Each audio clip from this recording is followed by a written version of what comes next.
Better get your luggage packed. Meet you by the railroad track. Shuck and jive and swing. Everybody jumping down to Palm Springs. Hello, music lovers.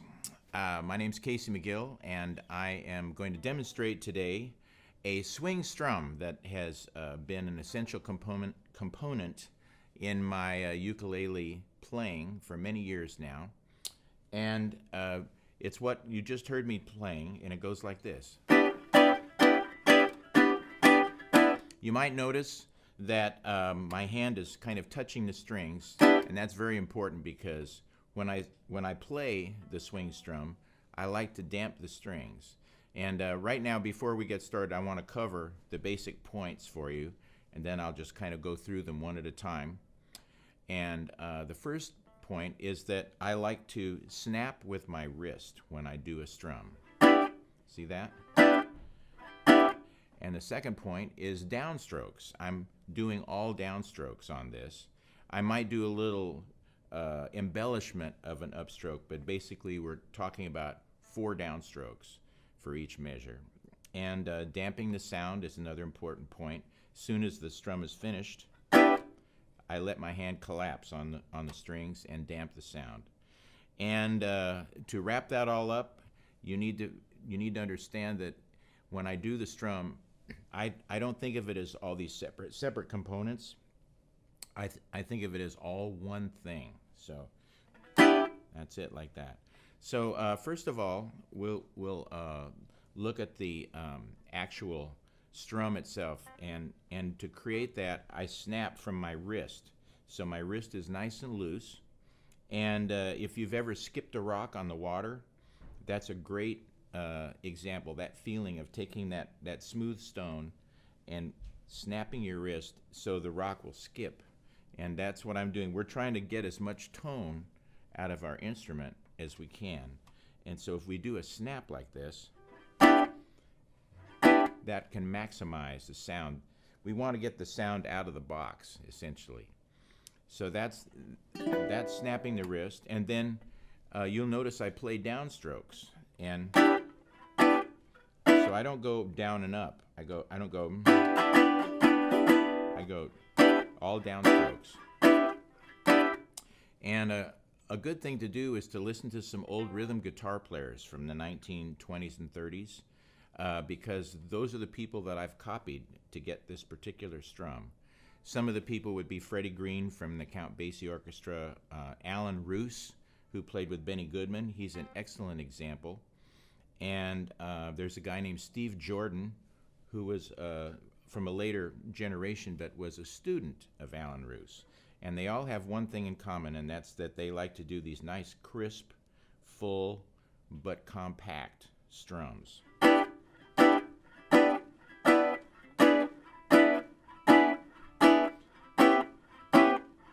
Hear how even that is?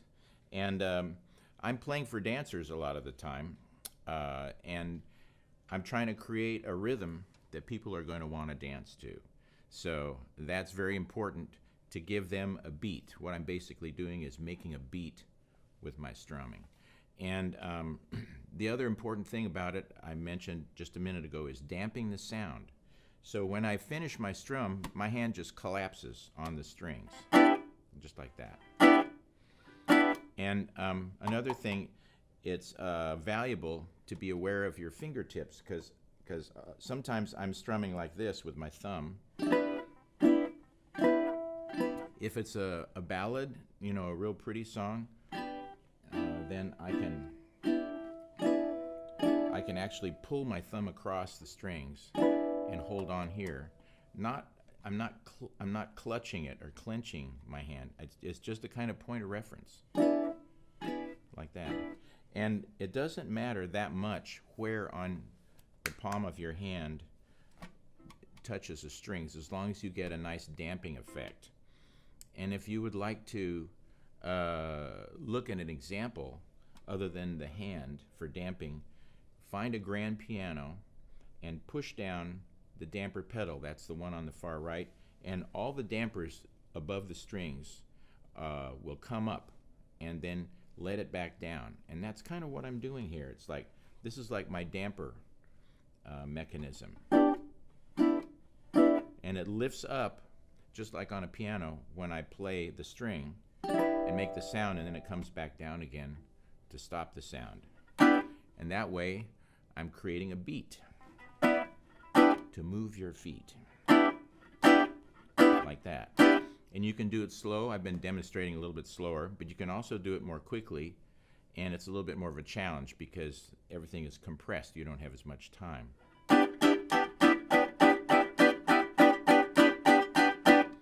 But it's all downstrokes, and everything is damped, so you try to keep that consistent beat.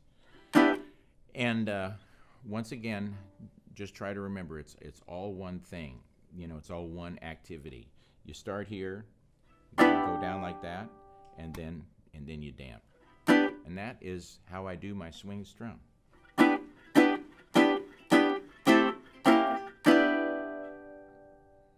So one other thing is when I do the damping, I'm also relaxing my left hand. So I push my fingers down to make the sound when I strum, but then when I damp, these fingers will relax.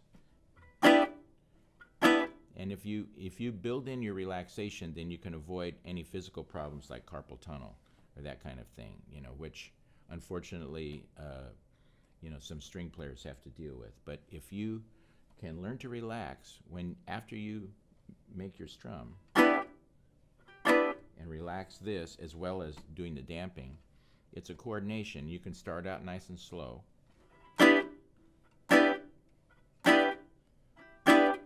Then you will have a nice swing strum, and you'll also keep this chording hand relaxed.